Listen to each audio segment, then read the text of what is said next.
Hi, I'm Chris Woods and I'm going to be teaching you a short exercise which will help you find connecting patterns between chords, specifically in the key of D major.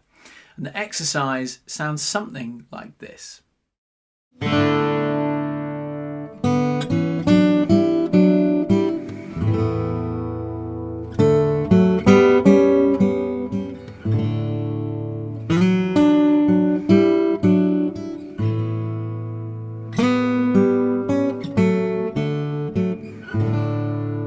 I'm going to show you the chords, the connecting patterns between those chords, and the scales used to make up this exercise. And hopefully you can use that information to create connecting patterns of your own. So firstly, our chords. We're using a D sus2, which is like a D major chord, but with our third finger taken away to have the open E. And then we're using an A sus2, which is like an A major, but again with our third finger taken away, this time giving us an open B. I'm playing connecting patterns between each chord. Now I'm going to show you them as a simple ascending motif, kind of like a scale going from low to high, but you can arrange the notes from these patterns in any order, almost like improvising a melody.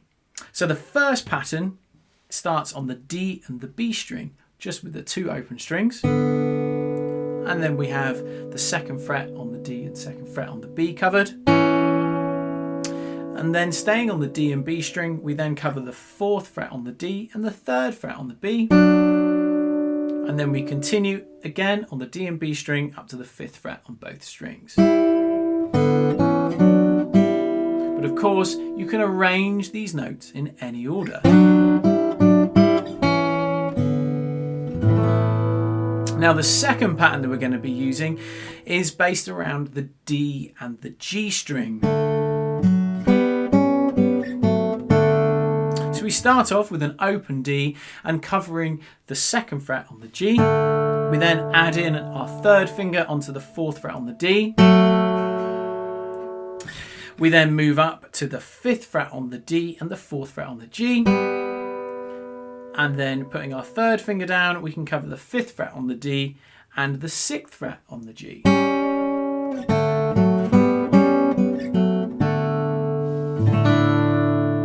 These connecting patterns have come from two scale shapes, B minor and D major. Now I've taken notes from these scale shapes and essentially done a join the dots to create connecting patterns that I like. And you can do exactly the same. So I wanted to show you these two scale shapes. So starting off with our B minor on the A string, where we start with our root note on the second fret, we then go 2, 4, 5 on the A, 2, 4, 5 on the D, and then 2, 4 on the G, and then 2, 3, 5 on the B, and then 2, 3, 5 on the E.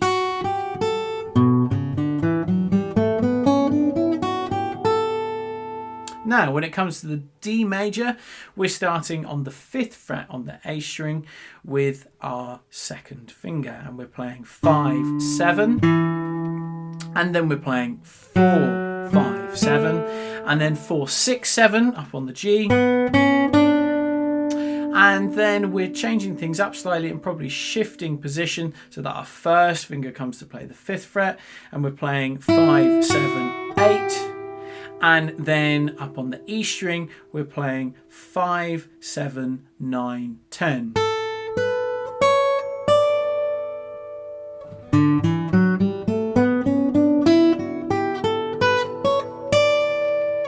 I hope you've enjoyed this short exercise and I hope it brings some new ideas to your playing.